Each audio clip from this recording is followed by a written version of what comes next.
Hello friends, welcome to foods of India. இன்றைக்கி நம்ம பார்க்க போகிறது டேஸ்டியான கார்லிக் சிக்கன்.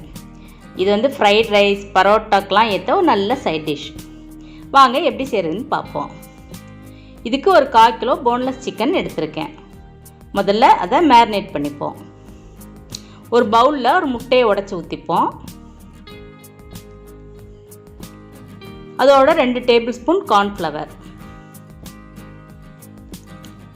1/2 டீஸ்பூன் மிளகுத்தூள், இன்னும் ஒயிட் பெப்பர் இருந்தால் போட்டுக்கலாம். தேவையான அளவு உப்பு போட்டு சிக்கனை இதில் போட்டு மேரினேட் பண்ணிப்போம்.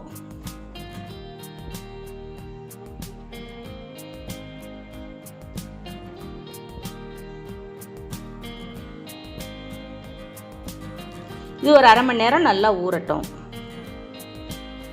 1/2 மணி நேரம் ஆயிடுச்சு. அதை பொரித்து எடுத்துப்போம். அதுக்கு ஒரு பேனில் பொரிக்கிறதுக்கு தேவையான அளவுக்கு எண்ணெயை ஊற்றி அதை நல்லா சூடு பண்ணுவோம். கொஞ்சம் கொஞ்சமாக மேரினேட் பண்ண சிக்கனை போட்டு மிதமான சூட்டில் வேக விடுவோம். நான் இப்போ இந்த 1/4 கிலோ சிக்கனை 2 பார்ட்டாக அதில் போட்டு பொரிச்சு எடுக்க போகிறேன்.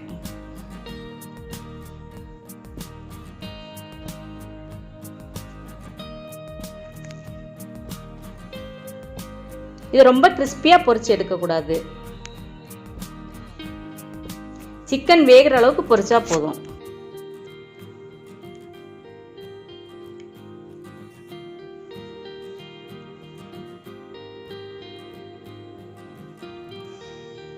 இந்த மாதிரி பொரிச்சு எடுத்துப்போம்.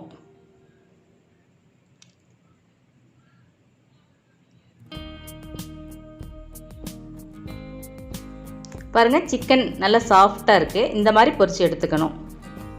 இதே மாதிரி மீதம் இருக்க சிக்கனையும் நம்ம பொரிச்சு எடுத்துப்போம்.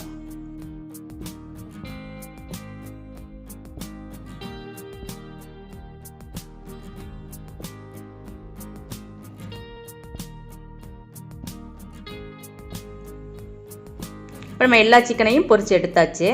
இப்போ இதுக்கு தேவையான கார்லிக் கிரேவியை நம்ம ரெடி பண்ணுவோம். அதுக்கு ஒரு பேனில் 2 டேபிள் ஸ்பூன் எண்ணெய் ஊற்றியிருக்கேன். நம்ம பொரிச்ச எண்ணெயே எடுத்துக்கு ஊற்றிக்கலாம்.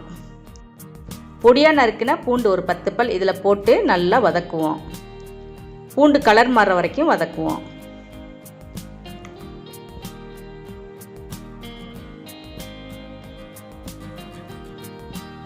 பூண்டு வதங்கிட்டது.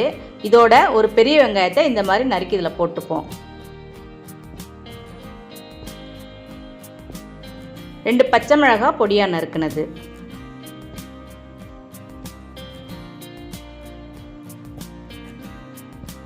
இதோட ஒரு 1/4 டீஸ்பூன் மிளகாய்த்தூள் போட்டிருக்கேன்.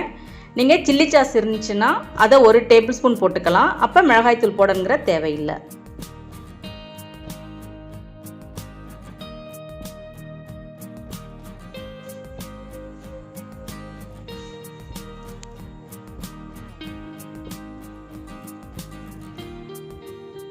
ஒரு டேபிள் ஸ்பூன் சோயா சாஸ்,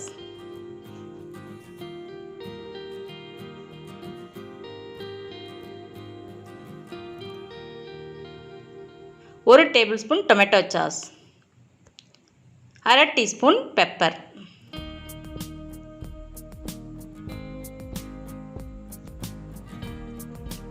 இப்போ இந்த கிரேவிக்கு தேவையான உப்பு கொஞ்சம்,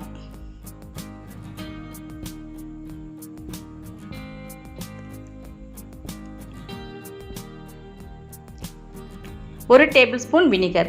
வினிகர் இல்லைன்னா 1/2 மூடி எலுமிச்சம்பழத்தை பிழிஞ்சு எடுத்துக்கலாம். அதோட கார்ன்ஃப்ளவர் கரைசலை ஊற்றுவோம். 1 டேபிள் ஸ்பூன் கார்ன்ஃப்ளவருக்கு நான் 2 டேபிள் ஸ்பூன் தண்ணி விட்டு கரைச்சி எடுத்துருக்கேன். இப்போ இந்த டைம் பொரிச்சு வச்ச சிக்கன் அதில் போட்டுப்போம். போட்டு நல்லா கிளறி விடுவோம். கொஞ்சம் கெட்டியாக இருந்ததுன்னா ஒரு 2 டேபிள் ஸ்பூன் தண்ணி இதில் விட்டுக்கலாம். நம்ம உங்களுக்கு கிரேவி ரொம்ப அதிகமாக வேணும்னா இதனோட அளவை வந்து கொஞ்சம் நீங்கள் கூட்டி எடுத்துக்கலாம். 1 டீஸ்பூன் போடுற இடத்துல 1/2 டீஸ்பூன் போட்டுக்கலாம். நம்மளோட கார்லிக் சிக்கன் இப்போ ரெடி ஆயிடுச்சு. நீங்களும் இதை செஞ்சு பார்த்து எப்படி இருக்குன்னு கமெண்ட்ஸில் சொல்லுங்கள். இந்த வீடியோ பிடிச்சிருந்தா லைக் பண்ணுங்கள், ஷேர் பண்ணுங்கள், இந்த சேனலை சப்ஸ்கிரைப் பண்ணுங்கள். தேங்க்ஸ் ஃபார் வாட்சிங்.